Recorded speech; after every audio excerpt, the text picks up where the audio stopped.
Viktor Frankl, Austrian neurologist, psychiatrist, and Holocaust survivor, devoted his life to studying, understanding, and promoting meaning in life.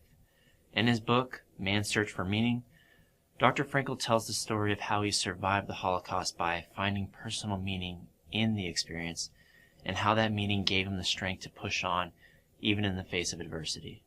When faced with the hardships during the Holocaust, Dr. Frankl notes that between stimulus and response, there is a space. In that space is our power to choose our response. In our response lies our growth and our freedom. And while we personally may not be able to relate to the severity of hardships that Dr. Frankl experienced during the Holocaust, we can still draw from his experiences and maybe pull something from his hardships that can help us. Now, with Dr. Frankl in mind, let's transition to talking about how minor daily stresses can affect your thoughts and emotions. So what I want you to do now is to think back to the last stressful event you experienced. Maybe it was an argument with a friend, or maybe you received a low grade on a test. Alright, so now after that negative event, what kind of thoughts or feelings did you have? Probably negative ones, right? This happens all the time. We constantly face struggles in our daily lives that affect how we think and feel or how stressed we are. And the thing is, you can even experience stress reactions from just anticipating stressful events or just thinking back to negative events in your life. Alright, so now what I want you to do is to think back to the last exam or test you had. You probably weren't just anxious or worried while taking the test.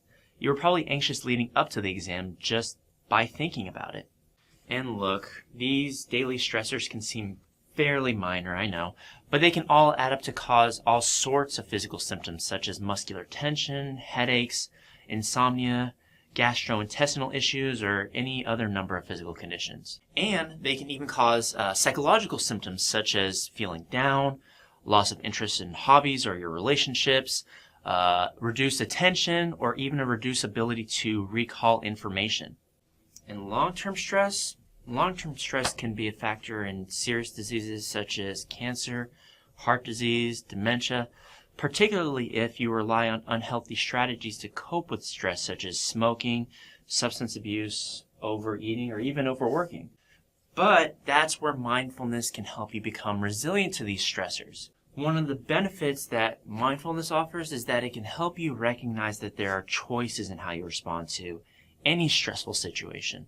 Alright, so now what I want you to do is I want you to think back to that quote from Dr. Viktor Frankl from earlier. Alright, remember that he said that between stimulus and response, there is a space. And in that space is our power to choose our response. In our response lies our growth and our freedom. The space between the stressor and response is awareness. And with that awareness, everyone has the freedom to choose how to respond. But awareness isn't always readily available. We often fall into old habits or routine behaviors automatically, pretty much eliminating that space to reflect and our ability to become aware or attentive to what's going on. And these old automatic habit behaviors of ours are especially more likely to happen when we're stressed. Alright, so for example, think about the last time you procrastinated for an exam. You may have gotten a bad grade and maybe getting that low grade was stressful, but did you change your behavior and study earlier the next time? No.